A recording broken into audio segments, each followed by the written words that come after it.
go on to our next. What was that?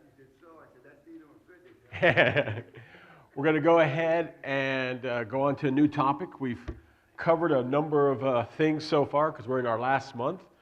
We've talked about the genre. We've talked about figurative language, talked about the dating of the Revelation, talked about numbers, and we've seen with each one of these possibilities, each one of these studies, that there are number of ways to understand them. There's a lot of interpretive give or take here. So today we're going to look at our overall options just a little bit closer to help us understand the ways in which people can approach the Revelation as a whole. Consider the following quote. Discussions of interpretive approaches to Revelation follows naturally from consideration of its imagery, because its puzzling visions and symbols immediately raise the question of how John's book relates to the actual history and chronology of this world. Does it picture John's circumstances in the past from the immediate world of John and his readers? Does it refer to occurrences in the future culminating of the age just prior to the return of Christ to earth and the transformation of all things? Does it give an account of the world or of the church during the whole period from John's day to the final consummation? Or does it portray broad principles of spiritual and earthly life, of God and humans, and good and evil, that are true of all times? So this author says that, how do we look at the Revelation as a whole? Are we trying to say it's just dealing with things in the past? Are we trying to say it's just dealing with things in the future? Are we trying to say it's just overall about good versus evil? Are we trying to say it's a picture of all of history? What exactly should we be seeing in the Revelation here? Another way to view it is seen in the following quote. That there are two ends of a wide interpretive spectrum for the book Revelation, the decoding pole and the actualizing pole. So just picture two ends of a line there. Decoding interpreters focus on details, looking for correlations between the text and specific events and people, later events and people in church history and or in their own time, while actualizing interpreters seek to convey the spirit of the text and perform it in new circumstances. Every interpretation of Revelation falls somewhere between these two poles of the spectrum. So this author says that we can go from trying to look at the book Revelation as a map that we need to decode and figure out what these symbols mean and then fit it into our own time period. And the other end is actualizing, saying, okay, well, what's the spiritualness of all this here? I mean, when we look at Genesis chapter 1 through 3, we understand that God created the world, that he created Adam perfect, that Eve was created from Adam's rib, that they lived in the garden. Well, they needed to avoid this one tree. Satan came along, and then it all fell apart here. So we understand those things all took place, but we also understand that there's more to it than just these chronological events. We understand that this is trying to show us that we have a great enemy in Satan, and that just as he murdered our first parents, he seeks to murder us.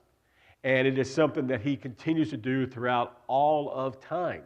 And he is constantly battling people that follow and serve God. So the actualizing side of the pole is trying to look for those spiritual truths. And then all interpretations of Revelation fall between one of those two ends, either this extreme, or somewhere along a spectrum there. With these ideas as our background, we can categorize the various options the following ways, and then we'll be defining them in just a minute or two. So we have what's called the preterist, we have the historist, futurist, idealist, and eclectic. A couple of these options have variations that will result in some differences of interpretation that we'll need to understand here. The preterists, we have the early date option, AD 70, fall of Jerusalem, and late date option, fall of the Roman Empire. So if you're reading a commentary and the author says, I'm a preterist, well, that usually means one of two things. Either he's going to say the book was written before AD 70 and mostly talking about the fall of Jerusalem, or he's going to say it was written in AD 96 and it's talking about the fall of the Roman Empire. That's typically where preterists fall in the scheme here. Futurists, we also have two versions of that. We have the historical premillennialists and the dispensational premillennialists. So dispensational premillennialists are the ones you see on TV, the ones that you see preaching with all these sort of charts here. Historical premillennialists are the ones that are going to say, throughout church history, these have been options, and we need to accept that. It's important for us to realize that all these options have been employed throughout church history.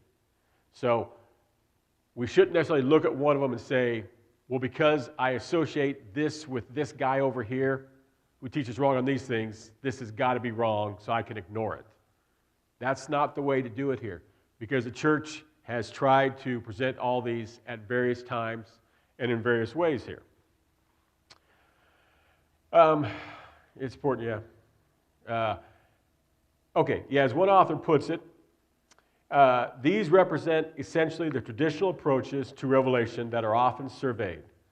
They provide valuable insight into the possible ways of making sense of John's visions that have been followed by various interpreters through the history of the church. As such, they are important for the modern interpreter to consider as a check on individualistic or idiosyncratic readings. Awareness of how the wider community of Christian interpreters throughout the centuries has understood the text can help make us more aware of our personal biases and the predispositions of our age, and make us more attentive to the text itself. So I remember talking with a man when I was at a school in Dallas, and we were talking about salvation, baptism, those sort of things here. He's like, I noticed you talk about church history a lot. And I hadn't necessarily thought about that. And I said, I guess you're right. And I said, the reason I do is because I wasn't raised in any sort of religious group, so this is all relatively new to me. I don't have this long history going back generations to say this is the right thing here. And so I've had to educate myself to a certain extent. And so I've always looked back at church history to see if what I'm believing and teaching now was something that was likely to be believed and taught in the first few centuries. And the reasoning went because if what I'm teaching now is something they never heard of, well, I need to be concerned about that, because I shouldn't think that because I lived in the 20th century at that time that I have all wisdom and all knowledge, because that's not the truth at all. So in the Revelation, it's all the more important because, honestly, there are tons of crazy ideas out there. And it is exceedingly easy to get yourself lost in the leaves of the forest of this book and start pointing out various small things here and not realizing that you just gone way off in this rabbit trail, and what you're teaching nobody else has ever taught. It has no correlation with anything in the past 2,000 years. It's not to say that because something is new, it's wrong, but it is to say you should reevaluate what you're teaching. So if I step up here and I say something about aliens and how whatever works out into the Bible, well, given the fact that in the last 2,000 years, Christians haven't talked about that, then you should at least be aware that there's a good chance I could be wrong. Not a 100% certain chance I'm wrong, but a good chance here. Because the older we've all become, the more we've realized that humanity hasn't changed at all. I was just reading Augustine this morning, and he was talking about sin, he was talking about stealing, murder, and saying that really people do these things for a reason. And you just don't really have somebody who just randomly just murders just to murder here. Now, that's the case it is today. 99% of people who steal, who murder, who do something, have a reason for why they do it here. And he wrote this book 1,500 years ago, 1,600 years ago, And we haven't changed at all. People are still stealing each other's spouses and sleeping with them. People are still embezzling money from the government. People are still lying. People are still stealing. People are still killing. People are still doing all the sins today that we were doing 2,000 years ago, that we're doing 4,000 years ago, because we really haven't changed a whole lot. And because we haven't changed, we need to have a certain level of humility as we go through our study of the Revelation and make sure that we're not so far abase from what other men who have also been godly individuals have taught about the book. Okay, let's look at these just a little bit more in depth. Preterist comes from a linguistic term referring to the past, which came from the Latin term for past, because this option views everything, or almost everything, in the Revelation as being in the past. As mentioned earlier, there are two significant branches options for this understanding. If you take an early date for the Revelation, you most likely see everything in the book as referring to Israel, culmination of the fall of Jerusalem. In our attempt to make the book as applicable to the first century, when people take an early date, and that means before AD 70, then that makes sense that everything is going to refer to the fall of Jerusalem. And they tie it all into that. We do have a number of extreme options in this one. There are some people who see that the Revelation, everything in it has been fulfilled by AD 70. And that it doesn't talk about the final coming of Jesus, or what it does talk about has already taken place. And you'll see the term hyper-preterist, extreme preterist. You'll see something like that, talking about that this is all done in the past. And it just reduces the book of Revelation to a history book. It really has no value for us. If you take the late date, then you see everything culminating with the fall of the Roman Empire, which is challenging in and of itself because the fall of the Roman Empire, you just can't put one date on it. So the Berlin Wall, we can say this is the date when it started to fall. Okay, we can put a date on that here. But how do you determine when an empire fell? Is it when the Goths invaded over here? Is it when they lost this territory? Is it when the Roman Empire lost this individual? What exactly takes place? Historians will view the fall of the Roman Empire as a work in progress that took place over decades/centuries. And what they mean is it reached a certain high point, and then it just sort of went downhill. Till now, we don't have a Roman Empire. But trying to pick a particular date for that is challenging, which means that as we're reading through the Revelation, trying to correlate these to historical events becomes all the more challenging. So, some strengths for this option. It takes historical settings seriously. The book is written for the 7 churches of Asia. So some of the options, yes, sir? You know, you have the book of Daniel, Mm-hmm. and it speaks of 4 kingdoms. Mm-hmm.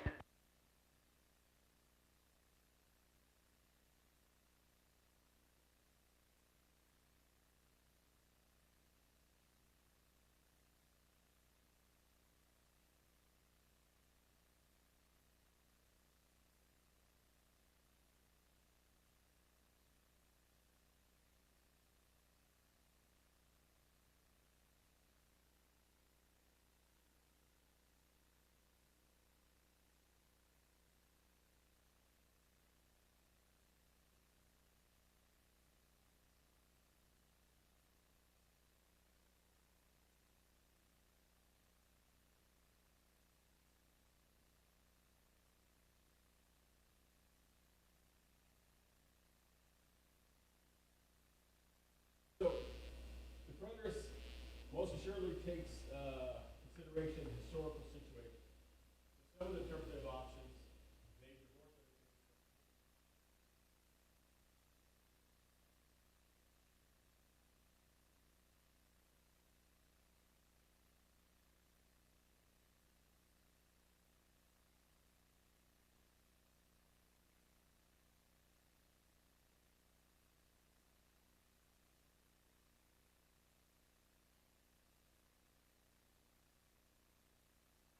killed my mic. He wanted to get the last word about Daniel here. Okay, sorry about that. Our mic went dead. What I was saying was that the preterist option most assuredly takes seriously historical background for the book here. So when we read chapters 1, 2, and 3, we see that John wrote it to 7 churches that are in Asia. And this isn't just incidental to the story, as some interpretive options would suppose. It grounds everything in what is going on with the people there. So we see that they have different cities, had different historical issues. They had different encounters with the Roman Empire, with Satan, with Jews, with false teachers, and each of them was a little bit different here. And these are all things that the original readers would have related to because they were grounded in the history of the moment. It would provide hope for the original readers. This is one of the things we really want to consider. Oftentimes, a futuristic approach gives us today great hope that, okay, we're living in the last times, we got this planned out, and we can see how it's going to be fulfilled here. But when we take that approach, what we're really saying is John's original readers had no hope. Because what they're saying is this. John's writing a letter to them, saying to the church at Philadelphia, take great hope, because in 2,100 years, I will overthrow Satan, and you guys will be victorious. But of course, in the next 50 years while you're alive, you'll suffer, and you'll eventually die, and you'll be miserable. So, power on. You can see how that wouldn't necessarily be hopeful to people here. But the preterist approach definitely gives a lot of hope for the original readers. Now, some weaknesses.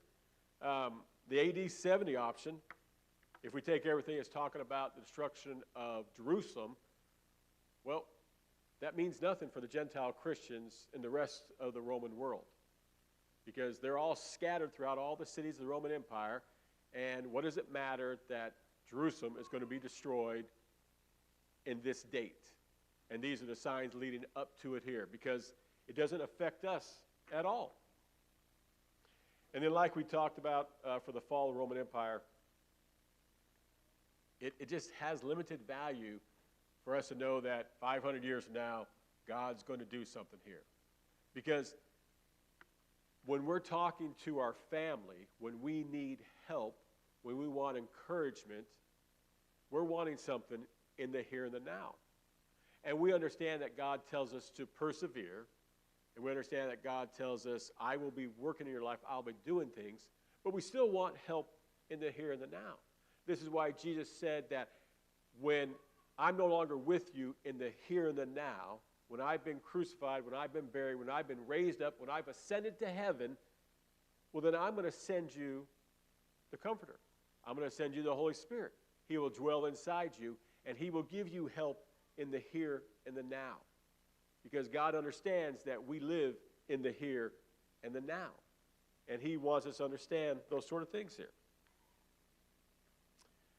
Any questions about the preterist option?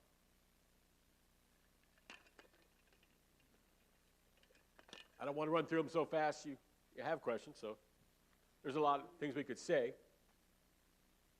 I think you realize that it's tied with the idea of 11 emperors.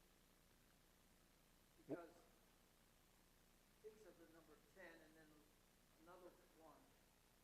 So when you kind of number the chronology, you have to start someplace with Roman emperors. And I noticed you start with Julius Caesar. Well, that was one option.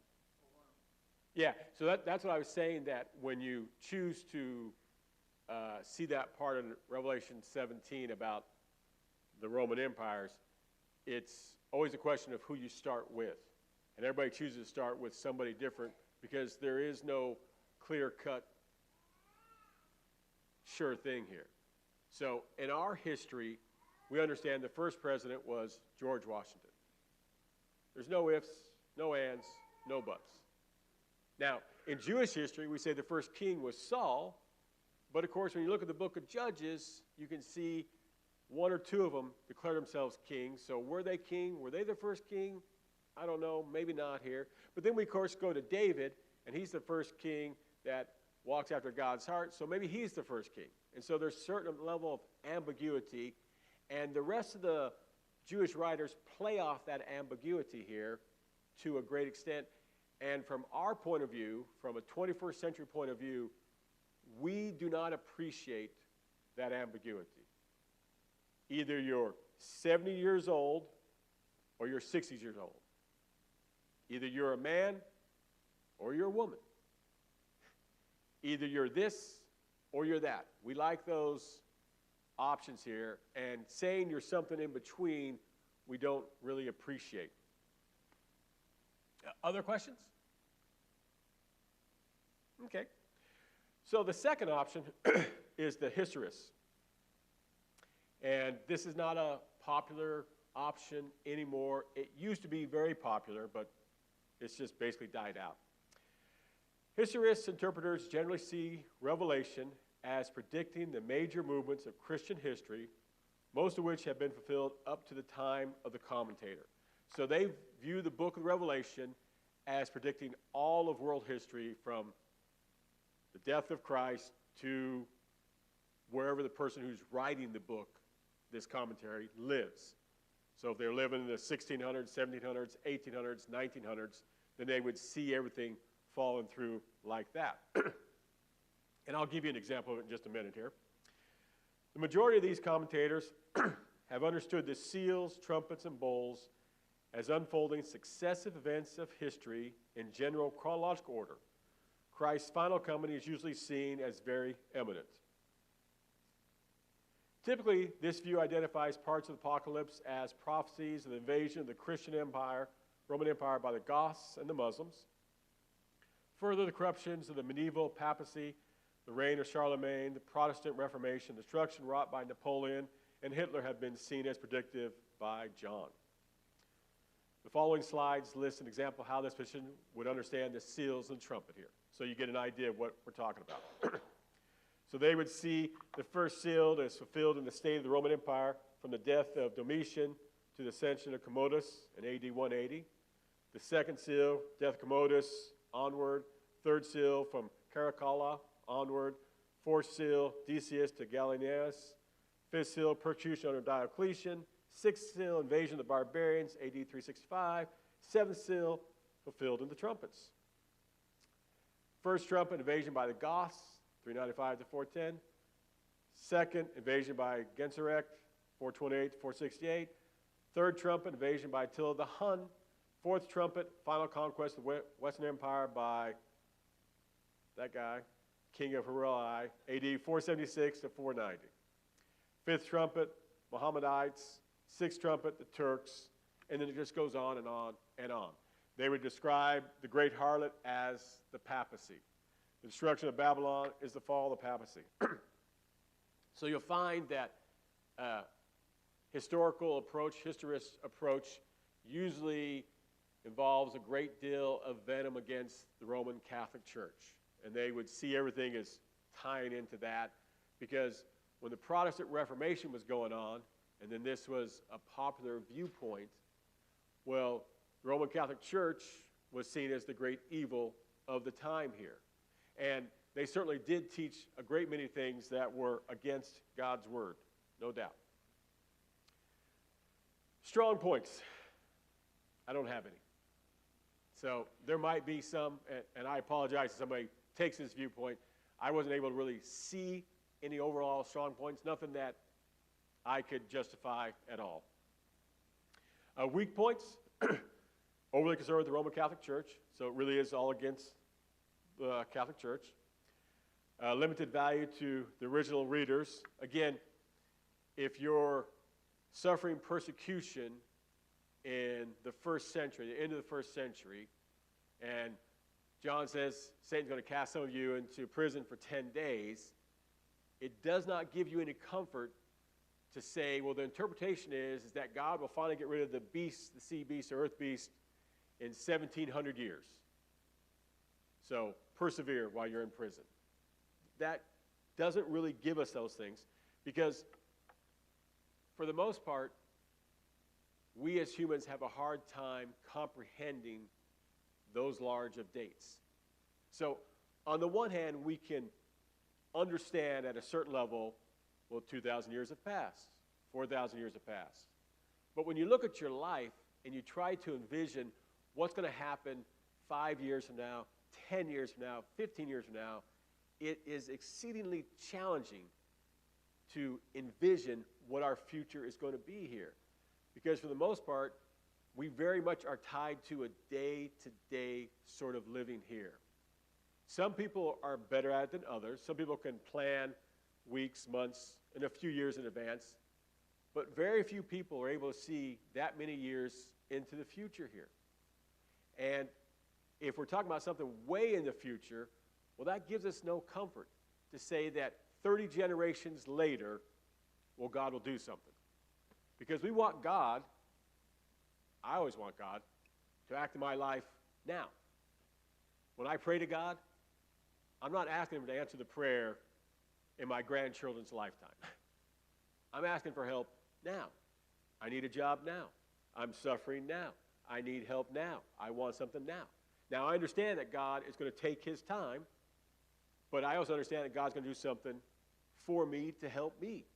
You know, and so we're praying about the here and the now. The historist approach just like doesn't have much value here. Mm-hmm. Because I think world history ties in with